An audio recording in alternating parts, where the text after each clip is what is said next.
Hello friends, welcome again. Before jumping to the actual OutSystem implementation, let's discuss something. Let's have a look to the comparative analysis between traditional development approach and OutSystems development. So let's see what we are going to talk about in this lecture. Let's see a comparison between traditional development and OutSystems. Now what do we mean by traditional development? Traditional development is like developing a software using traditional technologies like Java or .NET or Python. Usually traditional development requires multiple stages. Entire development process requires multiple steps to develop a software. Let's talk about that steps.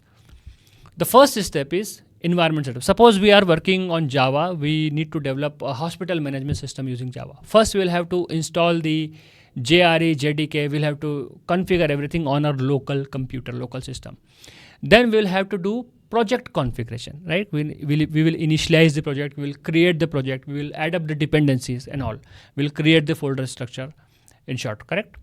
Then in third step, we will develop the resource bundle. Like we will develop theme, CSS files, JavaScript, we will add up the static resource. And in short, we will create the entire CSS and UI theme for our application in this step 3. Now step 4, we will create the core layout, right? As we are going to create multiple screens, each screen should follow a same layout. So we will develop the layout, we will develop the menus, footers, everything. After that, we will develop the authentication system. Of course, we will require a login mechanism. So we'll create a login page. We will create the login logic. We'll develop we'll implement the secure authentication mechanism, logout mechanism. Then we will come to the actual feature development. Now, whatever screens, logic, APIs, microservices, database we need to develop as per the actual business use case, we will start working on that at 6th step. After that, we will do the local testing. Then we will do the version control. We'll commit our code. We'll push our code to the development environment. After that, we'll perform testing.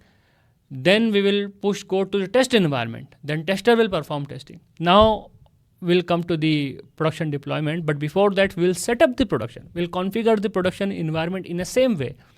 If we have to if we have to download some dependency, if we have to create some dependency there, if we have to just set up whatever we need to set up. If we have to set up something, we will set up first before the deployment. And at the end, we will release the code to the production.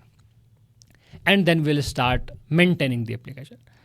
In short, if we are working, this is just the high level approach I have explained, but it requires lots of things if we have to develop something on Java or .NET or on Python. If we just break down the complexity, from step 1 to 3, we are just working on the environment setup. It's not at all related to business logic development. We are installing, configuring the tool only. We are working on CSS theme and everything. Then from step 4 to 6, we are building application components. Right?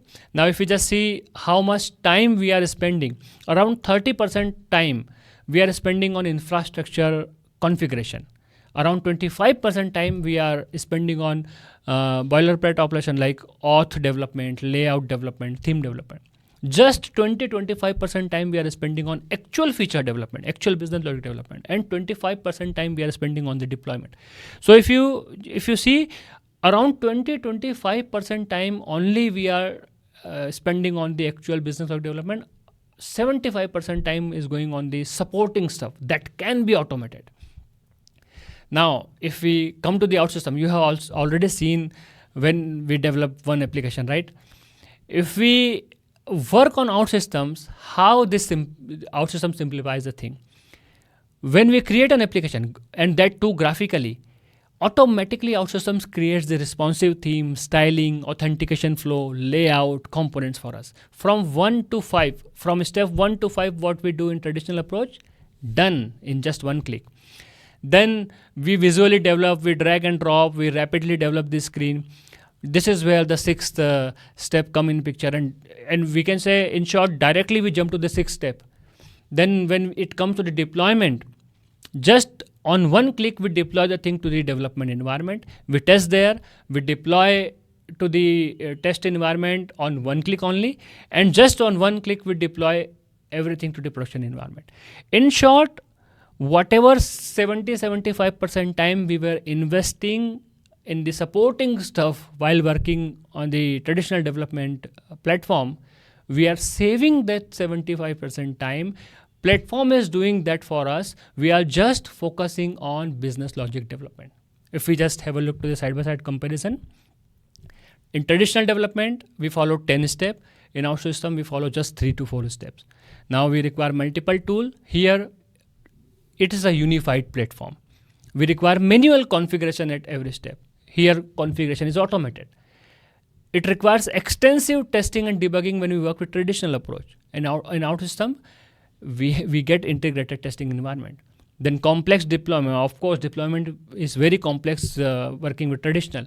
But in OutSystems, deployment is very easy, very smooth. And this is the USP of OutSystems. Then high technical barrier to entry. We need to do lots of stuff. And here, we get most of the thing automated done. We just focus on the business logic development and workflow development. Usually, it requires days or weeks to develop a simple application in traditional platform. But in OutSystems, on the other hand, we can do the same in hours or in just one day. So the key advantage of OutSystems is accelerated time to market. Of course, quickly we can go to the market. It's of course reduced technical overhead.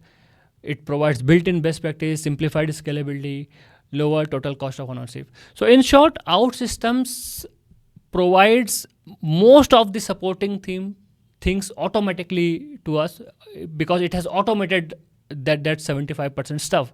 We just as a developer focus on the business logic development, and that too we do by dragging and dropping the component and just creating the workflow.